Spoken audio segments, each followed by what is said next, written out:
Today on the Lowdown, a Down syndrome podcast, Dr. Skotko give us a lowdown on Down syndrome clinic to you. Over to you, Hannah Marla. Thanks, Danielle. Hello, everyone, and welcome to another episode of the LowDOWN podcast. My name is Hannah, and I am joined, as always, by my co-host, Marla. Hi, Marla. Hello, hello. How are you? Oh, I'm doing super well today. I'm excited about this topic. Yeah. It's a really important one for families. 100%. I agree. Yeah. So on today's episode, we will be exploring a wonderful new resource created for families who support their loved ones with Down syndrome. This resource is called Down Syndrome Clinic to You. It was created with collaboration from a variety of experts and has proven to be a lifeline for families around the world. And today we will speak with Dr. Brian Skotko, who was one of the lead authors of this resource, as well as with a family later on who has personally used the Down Syndrome Clinic to You resource. So Dr. Skotko is a board-certified geneticist. And he's also the Emma Campbell Endowed Chair on Down Syndrome at Mass Gen Hospital in the U.S. As the director of the hospital's Down Syndrome program, he has dedicated his professional energies towards children with cognitive and developmental disabilities. He co-authored the national award-winning books Common Threads, Celebrating Life with Down Syndrome, and Fasten Your Seatbelt, a crash course on Down syndrome for brothers and sisters. He is a graduate of Duke University, Harvard Medical School, and Harvard Kennedy School. And he is currently an associate professor at the Harvard Medical School. Dr. Skotko is a leader on clinical and translational research about Down syndrome. He has been featured in the Wall Street Journal, the New York Times, Washington Post, LA Times, NPR's On Point, and ABC's Good Morning America. Dr. Skotko also has a sister with Down syndrome and serves on the honorary board of directors for the Massachusetts Down Syndrome Congress. Dr. Skotko, welcome to the Lowdown. Thank you so much for joining us today. And Marla, thank you so much for having me here. It's a delight to be here. Yes, for it's us. Mutual. Well. Mm-hmm. Yeah, we're very excited. Very excited. Yes, absolutely. So, Dr. Skotko, in the grand tradition of the Lowdown podcast, all of our listeners know what's coming up next. We are going to ask you 3 secret questions. Are you ready? I am ready. Excellent. Okay, I'll start us off. If you could magically become fluent in any language, what would it be? You know, I have been working my lifetime to try to become fluent in Spanish, and I'm not there yet. So I just need that pixie dust to get me there. So I would just say, build on my Spanish and get me there. So that's what I would like. Totally. The magic dust and take you the rest of the way. Now, I have to say, my wife, as part of her project during the pandemic, was to go from not speaking any Spanish at all to becoming fluent.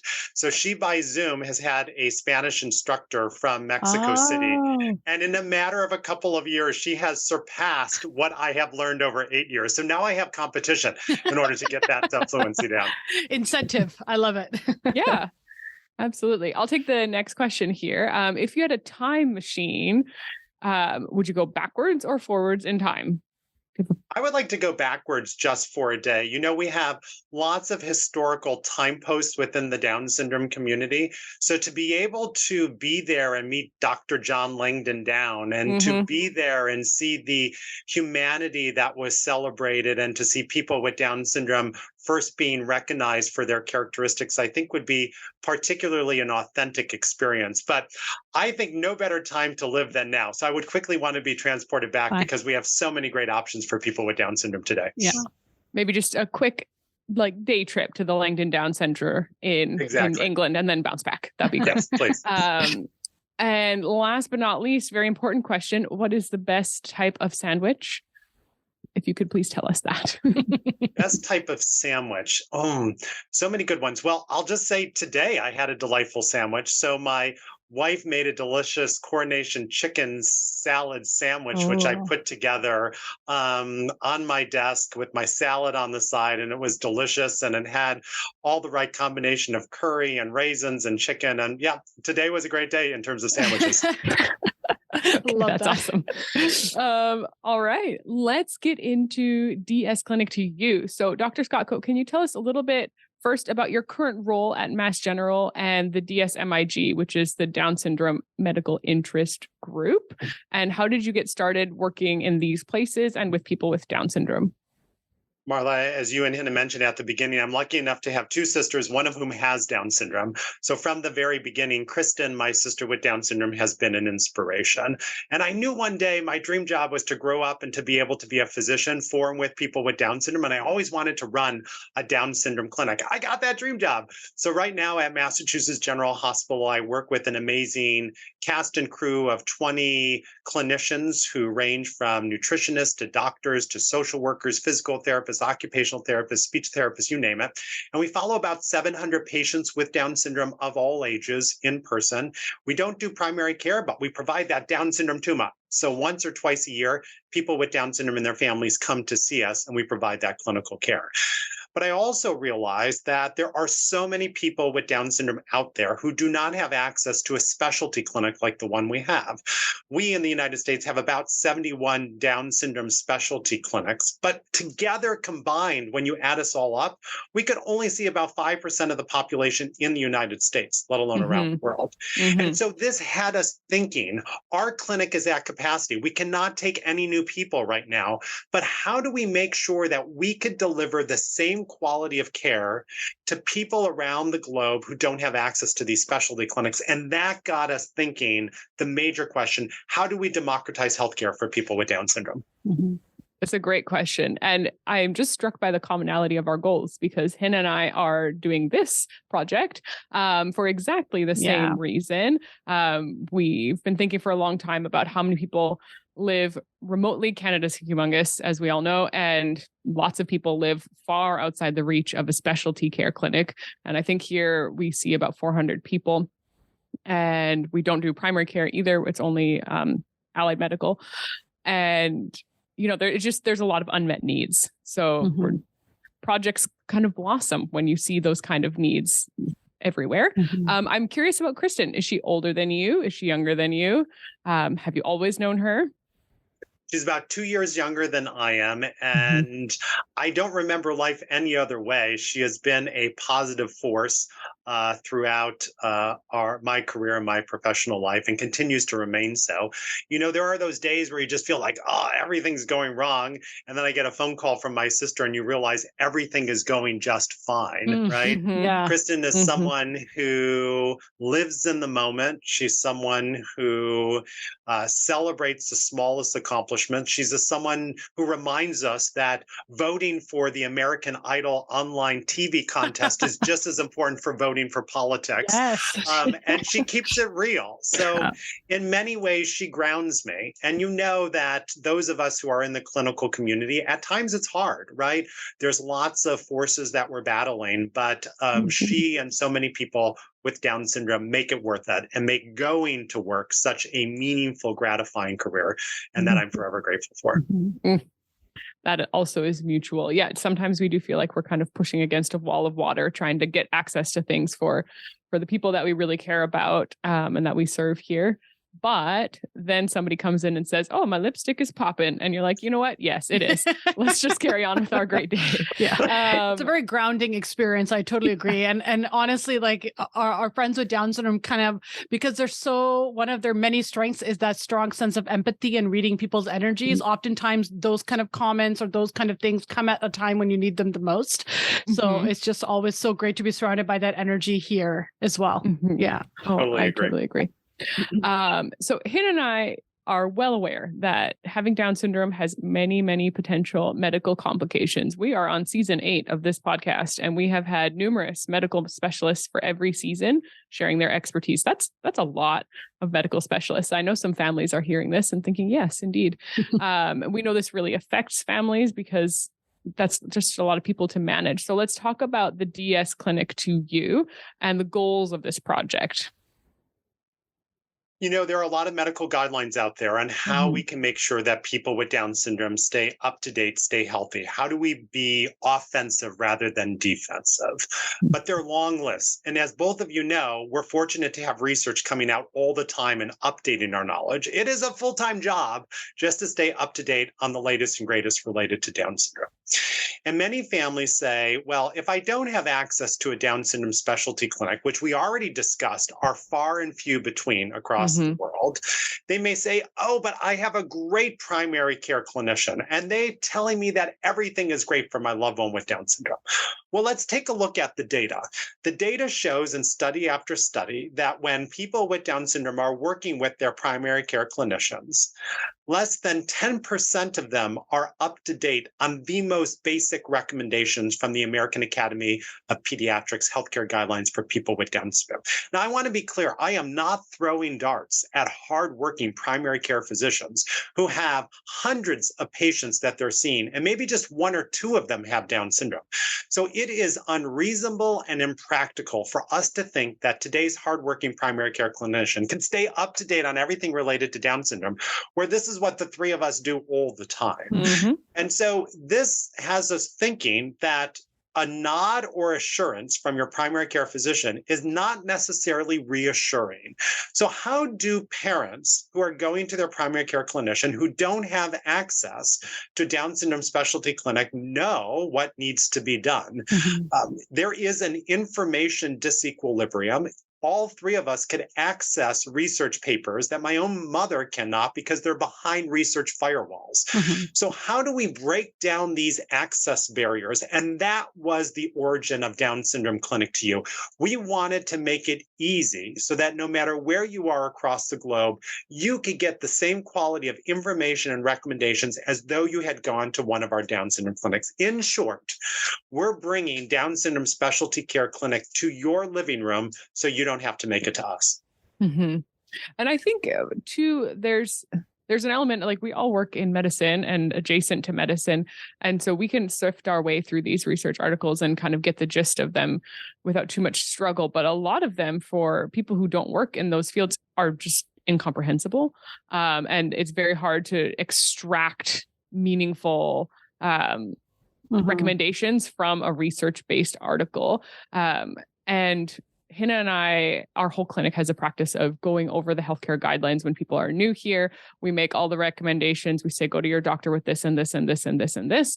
And often we are met with this idea that like, oh, but our doctor said it's fine. It's not a big deal. And we're like, oh, but we should, we really should check, especially some of those big ones like sleep and some of those things for wee ones that just seem, people just don't know.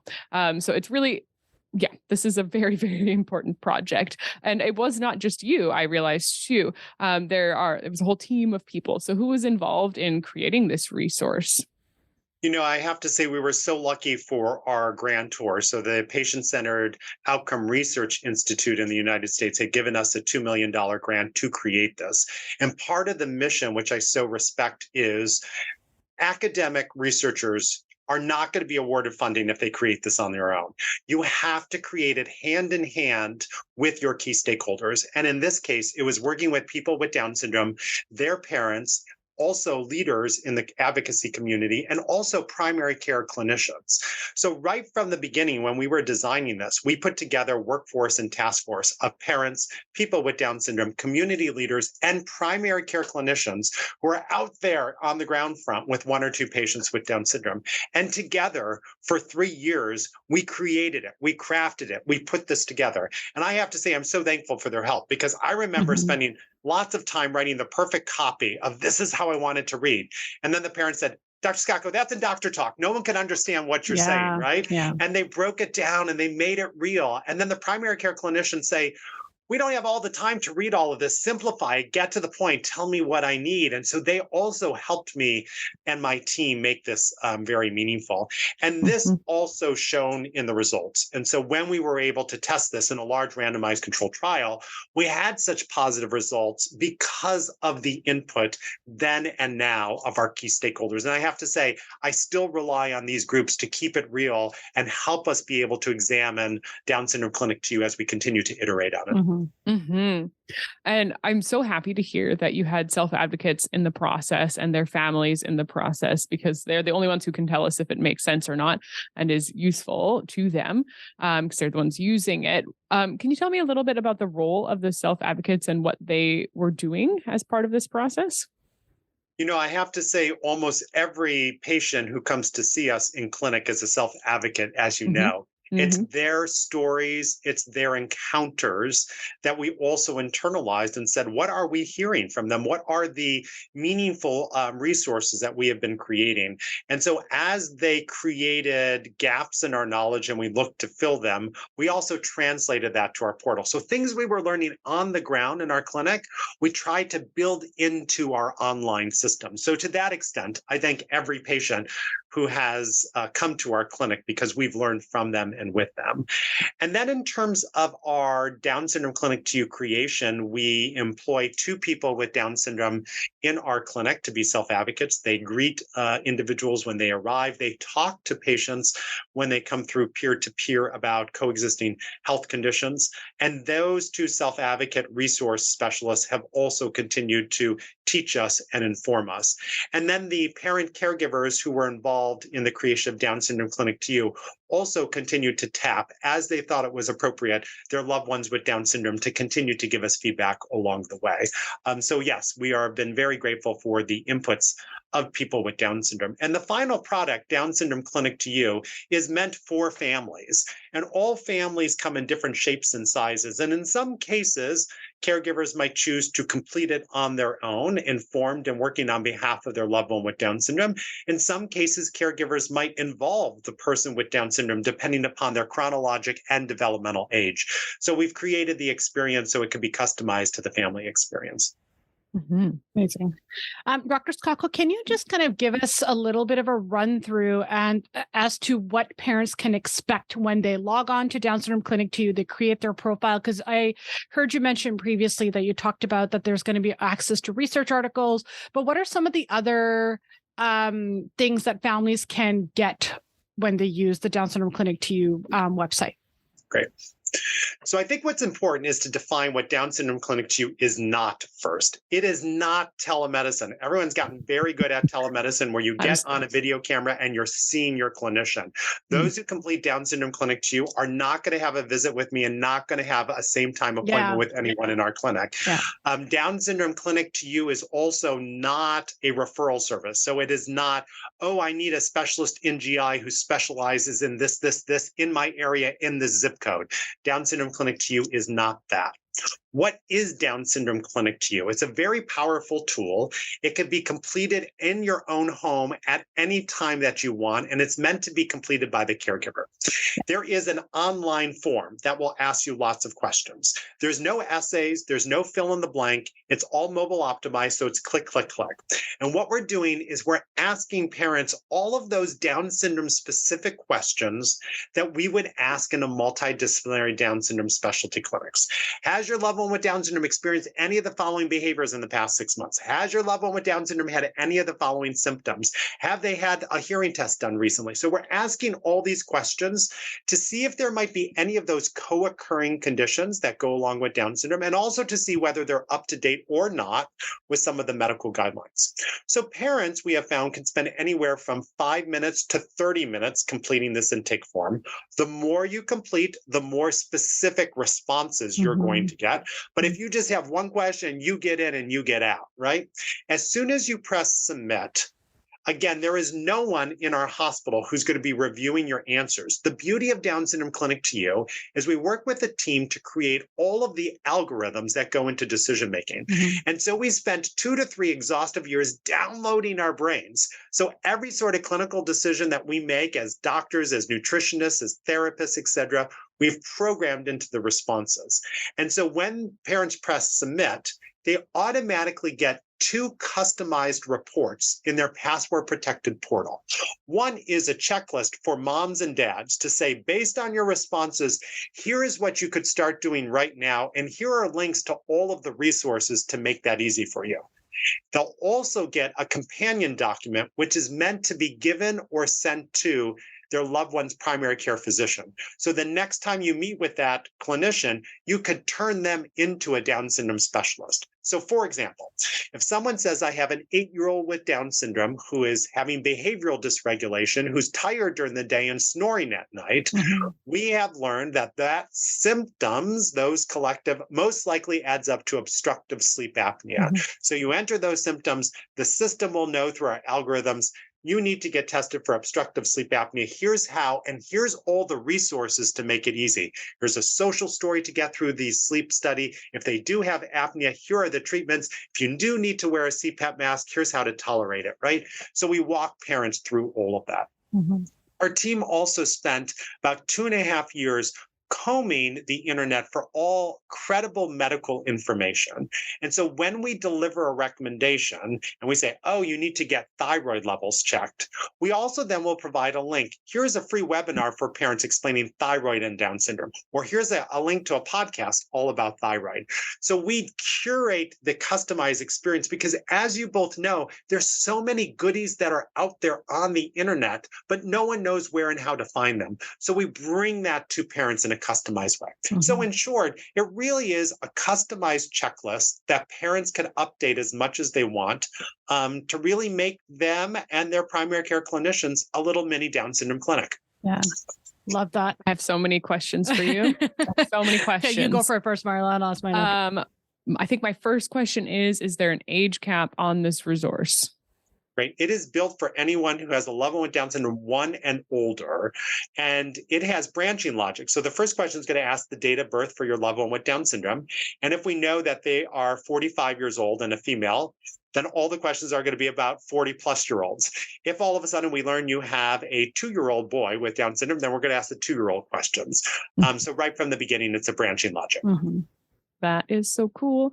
So I have another question around what would be the right time to use this? People are going to hear about this today for the first time. And should they do it today? Should they wait for a problem to arise? Should they do this, monthly, yearly, every 6 months? What are your recommendations around that? And that kind of goes with my question too, which is because the healthcare guidelines are so extensive, like kind of combining those two things, what would your recommendations be?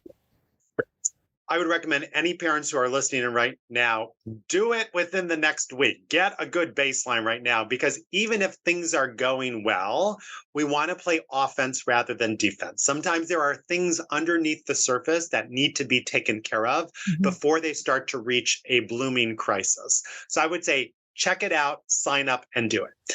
After you've done it your first time, then I recommend at least once a year doing it, preferably timed with the annual appointment with the primary care clinician. So do it a week before. Get your checklist, go into the next primary care doctor visit saying, look, we have these checklists. These are the things that we need to do together. Now, there are many families in our community that have loved ones with Down syndrome with more complex medical needs. And we have learned that up to about 1/3 of families have found it to be helpful to go back to DSC2U as often as they want. So when you have that new question, is this related to Down syndrome or not? My loved one with Down syndrome is doing this new stuff. Does this have anything to do with it? You could go back to Down Syndrome Clinic to you, just enter those new symptoms, and you will get new outputs. And it's for this that we've created different ways to experience Down Syndrome Clinic to you. There's a one-time usage, but there's also a subscription model. So just as you would have a subscription for health and wellness to your local gym, you could have a subscription to Down Syndrome Clinic to you, which means you could go back as often as you want, as many times as you want throughout the year. And each time you go back, you'll generate a new report. Very interesting. I'm curious about the range of recommendations that the tool might make. So, for example, we have a lot of adolescents who have sort of behavioral and mood symptomology coming online. Would this be able to make recommendations around those kinds of things? I'm thinking anxiety, depressive symptoms, those kinds of things. Marla, it's one of the biggest sections that we had to work really hard on, and that is the screening for so many of the mental health and wellness journeys that go along with individuals with Down syndrome. And yes, we do screen for the co-occurring conditions. Some of them you named, anxiety and depression, can go along with Down syndrome, but also things like ADHD, autism spectrum disorder, obsessive compulsive disorder, Alzheimer's disease when people get older, regression symptoms. So we do screen for all of those. And again, we're not making diagnoses, but we're saying based on the cluster of symptoms, your loved one might have this co-occurring condition, and here's why, and here's some information for you to read and consider with your clinician. Again, always taking it back to that patient-provider experience that they have and informing it with new up-to-date. But sometimes behaviors are just behaviors and it's not another diagnosis, but how do you get through some of those temper tantrums when they're younger? How do you get through some of those defiant behaviors during adolescence? How do you get through some of the obsessional slowness that might exist when individuals get older? There's great resources that are out there, and if families need it, we do provide those recommendations, and that's built in. So there's a whole section on mental health and mental wellness. There's a whole section on just good old-fashioned screening. So when am I supposed to get another hearing test? When am I supposed to get thyroids checked? When am I supposed to get iron levels checked?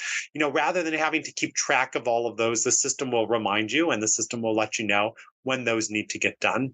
And there's also what I call the life experiences. So in clinic, we're asked over the past 2 decades, oh, Dr. Skotko, what's the best way to teach math to people with Down syndrome? People with Down syndrome, the way their brains work, what is the best way for them to learn reading? Or, I'm considering, pursuing legal guardianship for my loved one with Down syndrome. What do I need to consider? My adult with Down syndrome wants to get a job. What are the resources available for them getting a job?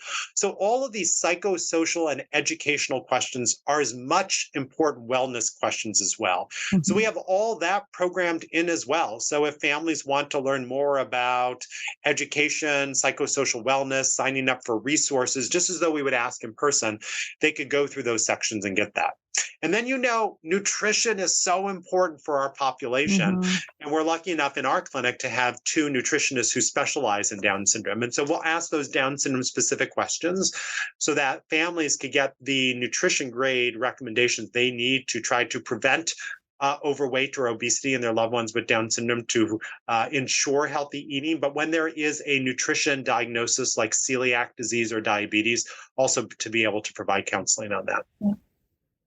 I think it can't be overstated how great this resource is, because not not everyone has access to clinics like yours, but I think it gives a certain level of empowerment to families and caregivers, being like, I'm armed with this information and now I can advocate for my loved one more fiercely, because a lot of the times it's like you're trying to just get your head around all the information that's out there. So it's really nice that it's curated and you can customize it to your particular loved one with Down syndrome. Is this tool appropriate for physicians to use? Like, can Marla and I, as allied health professionals, sign up for Down syndrome clinic to you and use it in our practice? What would your advice be for families that are trying to navigate the healthcare management system with their primary care physicians, and how can they use this tool to do so? Yeah, the tool is best when a team is working together, right? And so if there's any clinicians out there who really want to be involved, I would say, tell your patients about that and ask them to complete it in advance of a clinic, because one, it'll make clinic go more efficiently, but it will also get to the core questions because they have already thought about it. We have risen to the level, the things that need to be discussed in the clinic. So I know that many clinics around the world are beginning to ask their patients to complete it, even Down syndrome specialty clinics, just because it optimizes that experience. And I think a lot of times what happens when people come here, especially when they're new to us, is we say, oh, you know, what are your concerns today? And they say, well, I don't really know, but I'm here because I know that I should be here, but I don't know, is my kid doing all the regular kid things, or what? They don't have a good base point for what would be unusual or not, or what would signal to us to be kind of a red flag to look into something, or who to seek out to for help. Exactly. We've heard this from our research when we've surveyed parents, that one of the biggest concerns they have is, I don't know what I don't know. I love my child with Down syndrome desperately. Everything looks okay. My primary care doctor thinks it looks okay, but yet I'm on Facebook, I'm on Twitter, everyone's talking about everything. I can't stay up to date. And I just have this baseline anxiety we're hearing from families to know if their loved one is okay. Completing Down syndrome clinic to you will give you that comprehensive check. It'll fill in all the blanks. You will get confirmation that everything is okay, or here are some steps to take to ensure they're okay. So we hope it brings a sense of peace and comfort to families, knowing that even if you can't make it to one of our centers, you will have the same top-notch care by going through this resource. Yeah, wonderful. Dr. Skotko, so Down Syndrome Clinic 2 is currently available in English and Spanish. Do you have plans to include other languages in the future? Very much so. This is going to be my life project and my team's life project. We're not going to rest because we believe so firmly in it, until everyone around the world has access to it. Mm-hmm. That means making it available in not only their language, but also in the cultural specificities that go along with that country. And so as we develop more users, and as we therefore get more investments in Down Syndrome Clinic 2U, we will be able to reinvest that back into the tool. And so there's upgrades we could do. We could translate into other languages. We can make it culturally specific to other countries. So all of the above is on the lifelong plan. That's wonderful. Could you comment a little bit about, you've said it a couple times, being defensive rather than offensive, and kind of being proactive is what it equates to, and kind of nipping things in the bud when they're coming up. And why is that such an important part of the kind of care that you're hoping to provide at a Down syndrome clinic or through this tool? Yep. Let's take two case scenarios. One would be, my child with Down syndrome seems to be just fine. The primary care doctor says everything is just fine. And then my child hasn't got any kind of the checklist items done. They're 5, they're 6, starting to notice some behavioral issues, and maybe they're a little cranky during the day, and at school not paying attention during the day. And, they never really slept well, but, all my kids don't sleep well, et cetera, et cetera. And then all of a sudden, now we're really having problems at school. There's hitting, there's pushing, there's temper tantrums, not learning because constantly having to deal with the behavior plans. And now all of a sudden we're having appointments with the school. We're coming up with behavior plans. We're coming up with positive incentives. We're trying to identify the behaviors, but we don't understand why this is not working. And while we're doing this, the person with Down syndrome is not accessing the curriculum, right? This is a presentation. Many reasons could be the cause, but this could be a presentation of someone who has had undetected and untreated obstructive sleep apnea. Mm-hmm. So sleep apnea in people with Down syndrome could present with no snoring, no choking, no gasping at night. Now it can, and if it does, we need to see. But sometimes the only manifestations are these behavioral kind of outbursts because the person with Down syndrome just doesn't feel well rested, right? Mm-hmm. And this is why we need to kind of screen for this. People with Down syndrome who have undetected sleep apnea could lose up to 9 IQ points within a year, according to one study. And we work so hard for those IQ points. Why lose them to sleep apnea? So in this scenario, a family who is doing what they were doing, thinking they have behavioral problems, getting reassurance, has now gone 3 to 4 years without getting the diagnosis, lost IQ points, and by the time we got into sleep apnea, we could have addressed it and prevented all of this loss. Mm-hmm. That is where we're waiting for things to bloom and get out of control to finally find the super specialist.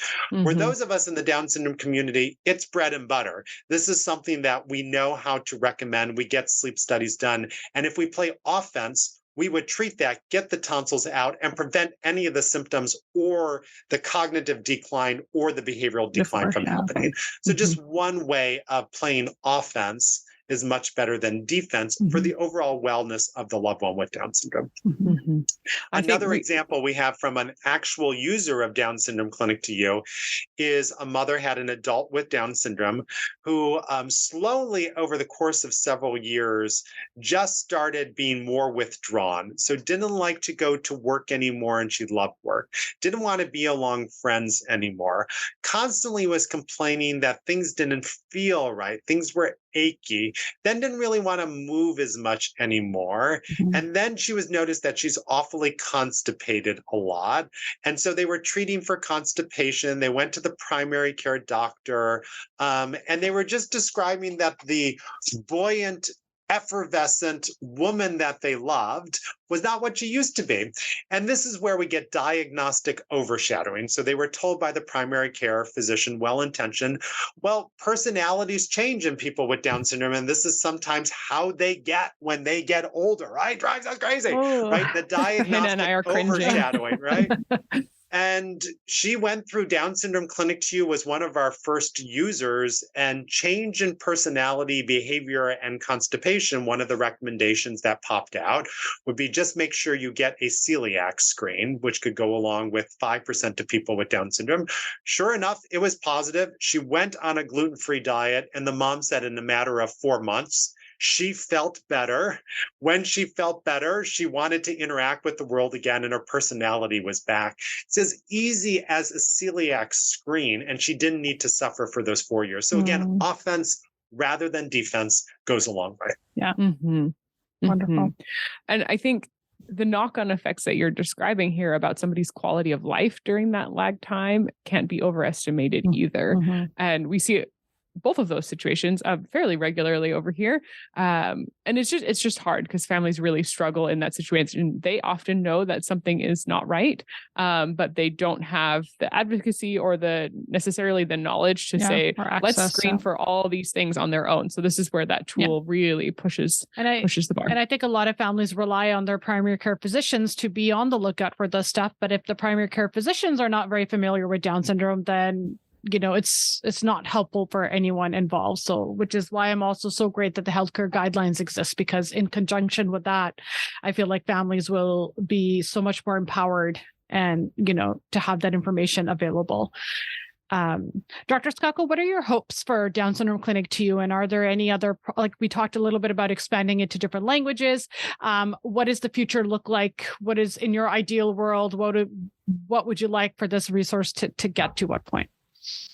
We really got to get people using it is my primary goal right now. And how do you get the word out? So we did a large research study, a randomized controlled trial. 230 people in the United States used it. Half got it, half didn't. And those who got it had better outcomes, and parents who were happier and primary care clinicians who were happier. So we've proven that it works.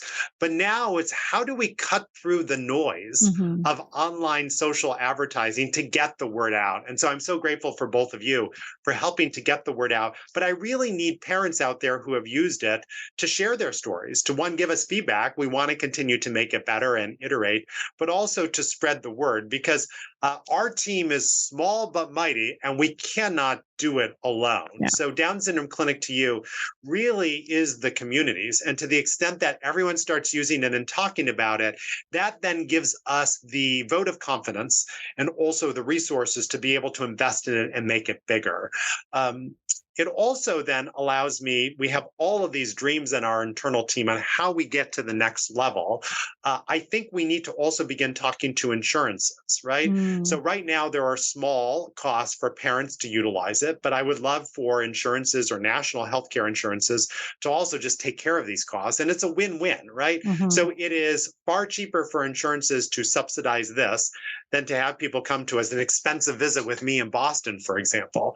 And so I've been starting to have those conversations with insurances, but I find you need about 80 to 90 meetings per insurance in order to get to the right person, them ultimately to sign on. But we do have 2 insurances that have signed on already. But as more and more people use it, then I could build out my team. We could start to reach all the insurances to make sure that there is equity and parity across the globe, working with countries that have national health insurances like yours and others to make sure it's just embedded in the fabric. So there's so many things we could do in terms of building the content, but also building the funding infrastructure to keep it stable over time. Yeah, because it is a resource that you just don't want it to have this great beginning and then for it to slowly dwindle down. So we kind of need to keep up with the momentum and kind of just get it to where you need it to be. Yeah. It is fueled by passion right now, which goes a long way in our community. Yes. But I've learned that passion doesn't pay the bills in the long term. So I want to make sure that 30 years from now, 50, 120 years from now, when we're not here, there is still an active force curating and maintaining this. You know, the types of clinics that we run in person are very expensive to run, and they're not financially stable.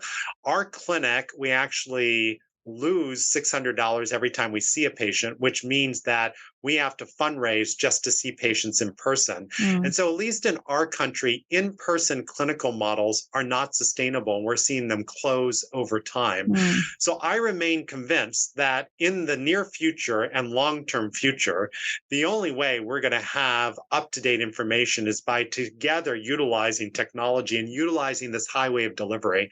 So I hope everyone considers Down Syndrome Clinic 2U theirs. As new information is created, let's plug it into the system. As new research is created, let's plug it into the system. And we hope to have generations after generations continuing to curate it and update it over time. Wonderful. I couldn't said it better myself. We really would like to thank you so much for taking the time to chat with us today. We will put a link on our show notes to directly to Down Syndrome Clinic 2U and to all the parents, allied health professionals listening out there. Let's get the word out because it's a wonderful, fantastic resource that needs more and more people involved. So Dr. Skotko told us about how much he wants parents to share their own experiences with using this tool. And luckily, we have that coming up for you just here.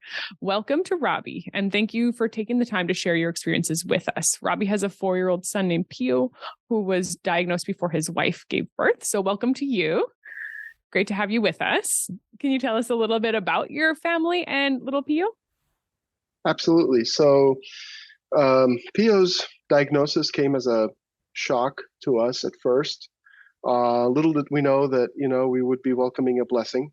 And that's what he is, really. He knows how to draw smiles on our faces. He knows how to, make bad times a little better in the household. Pio was born prematurely and with low birth weight at 1.72 kilograms. Ooh, he tiny spent baby. spent the first 3 weeks in the NICU before having been released. Diagnosed with a congenital heart defect that thankfully it was, spontaneously closed after minimal intervention. What else can I talk about Pio? He's experiences of multiple systematic delays that we're still, tackling with him to this very day in speech and OT and PT therapies.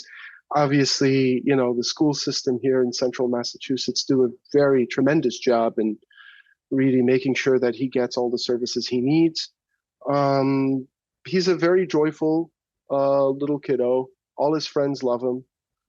They root for him when he's trying to walk across the hallway. They, welcome him with open arms and with open hearts as well to all the events, that he's invited to. Obviously, all this sweetness, all this beauty and everything in life does come at a cost. There are multiple delays, as I said. He's had 2 surgeries since birth, 3 procedures where he was under anesthesia. But thankfully, he's still, thriving and doing very well. Kind of made us wonder in the beginning of 2022 on how to kind of consolidate the delays and the medical issues that Pio has. And, I work in IT, and one of the most important and valuable discussions we have with customers on a daily basis is the power of consolidation, right? Having everything in one platform, in one report, being able to externalize that to other entities and assets. And I think that this is what Down Syndrome Clinic 2U helped us with and provided us with that value.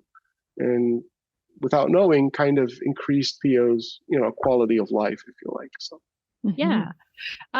So, I mean, you described it beautifully, I think, kind of using IT terminology to kind of describe Down Syndrome Clinic 2U. And for our listeners who've listened to Dr. Skotko, it kind of fits in beautifully to kind of, there will be listeners out there that are more IT minded. They'll be like, oh, okay, I understand what this resource is like. So that's great.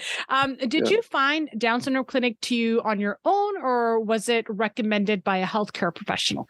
It was recommended by the Massachusetts Down Syndrome Congress, MDSC. They do a great job in spreading the word about, what tools are out there that would help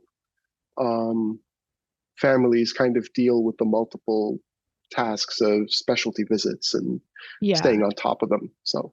Yeah, because you mentioned that, PO does have a bit of a complex medical picture, considering that, he was born a bit earlier and has had multiple surgeries. So I'm assuming that having a tool like that was something that was useful for you, even though you were living in a place where there are lots of resources. It was still helpful to kind of have something that was at your fingertips. Absolutely. And, we're very grateful that we live in, this state. I'm sure that, all states offer tremendous levels of services.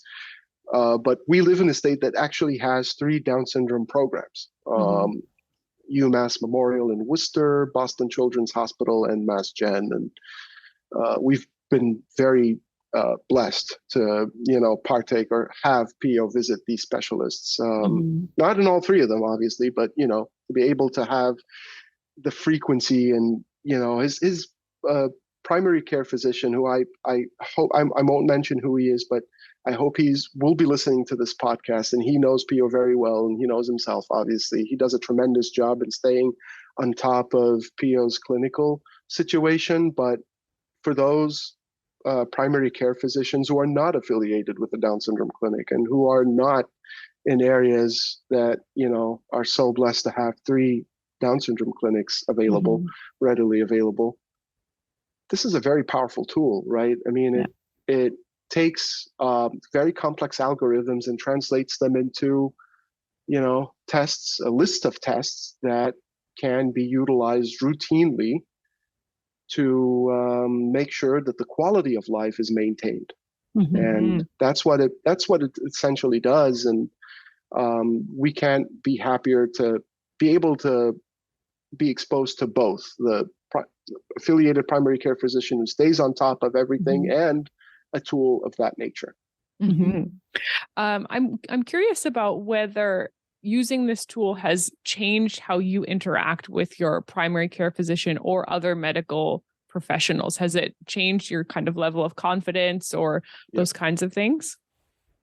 That's a great question. So when, I kind of like to joke around about this, that my wife and I can easily pass medical school now, just, right? assisting PO through all the systems. But no, seriously, it's more complex than that. And like, for instance, PO was, and this is a real life example that I'll be sharing with the team here. PO was exhibiting symptoms of obstructive sleep apnea, right? And they were inconsistent symptoms. There was no reason for his primary care physician to recommend a sleep study at all. Like, it didn't happen all the time. There were instances where he would get, or nights where he'd get a tremendous amount of sleep, a lot of rest, and wake up the next day excited and ready to go, right? With all his therapies. And there were inconsistencies with that. Obviously, he used to wake up not feeling too well. So based on Down Syndrome Clinic to You and the platform, suggested at the age of 4 that kids get a sleep study done, even though they're not exhibiting consistent symptoms of OSA, of obstructive sleep apnea. And we informed our PCP, who's just wonderful. We're just so blessed to have him. And he's all for whatever makes you as a family feel comfortable, and having everything done for what we think should be done for PO done, actually. And for our 15-month-old little girl as well, Cecilia. So lo and behold, we went to the ENT, specialist at Boston Children, and they were able to take a look at him, and they suggested a sleep study, and he was diagnosed a week later with moderate obstructive sleep apnea, and he's being treated for moderate obstructive sleep apnea. This is a real life example of not the shortcomings of the primary care physician, but some of those medical conditions that seem inconsistent enough that I don't want to say they are neglected, but rationally speaking, you wouldn't think that he needed it. Yeah, right. Probably. Yeah. Right. Yeah. I mean, it's just there.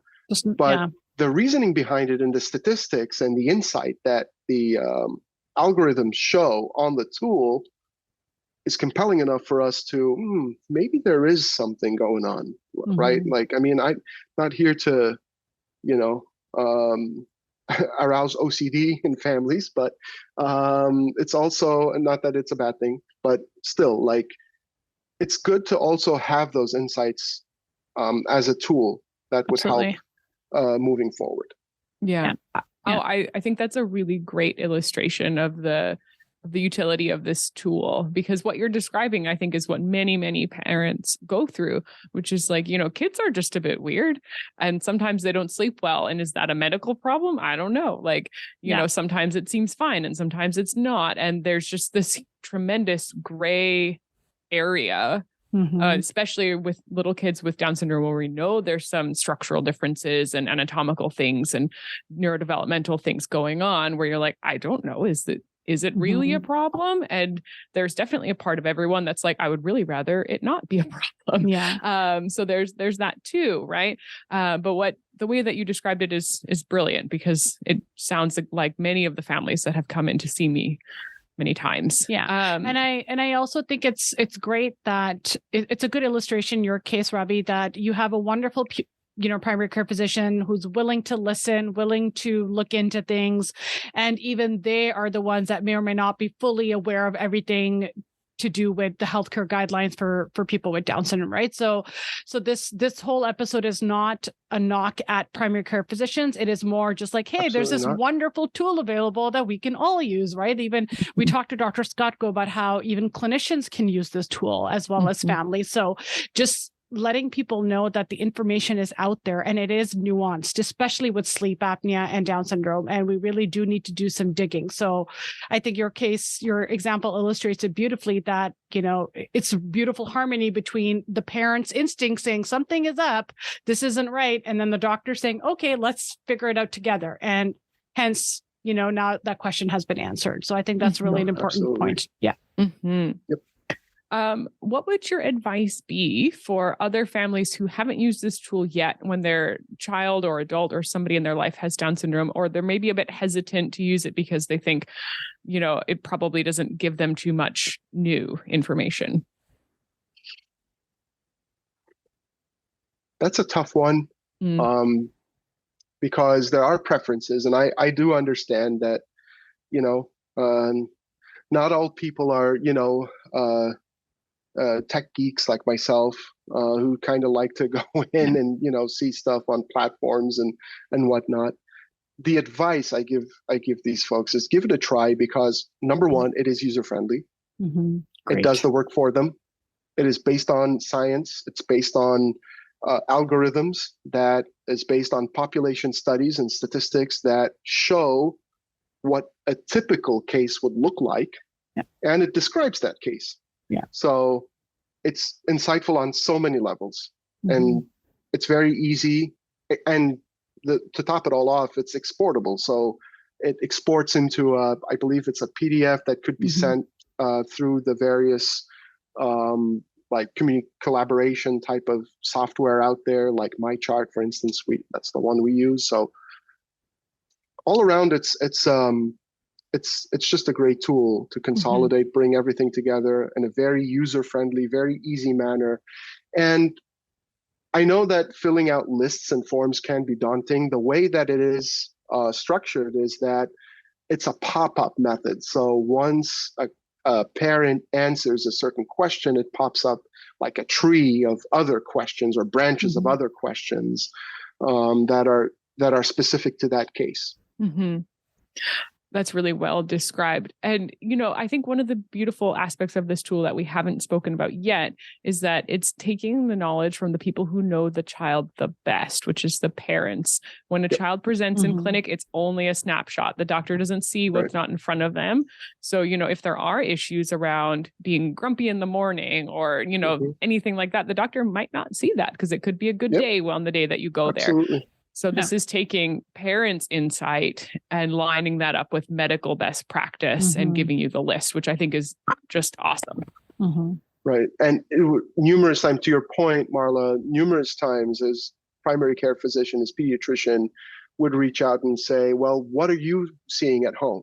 Like, what is it that he's exhibiting at home? And even the office, when we call after hours and the attending nurse would triage a case, for instance, that is associated with any of the kids, like, I mean, they would make it extremely clear to us that we're the people having the eyes and ears on the ground here. Yeah. And nobody's trying to, everyone is respectful of that. Nobody's trying to take that role away. So that's great. Yeah. Wonderful. Well, thank you so much for joining us, Rabih. It's been our pleasure to have you on today to kind of give a parent's insight in how useful this tool is for people. We appreciate it very much. Well, thank you very much for having me. You have a good rest of your day. Yes, thank you.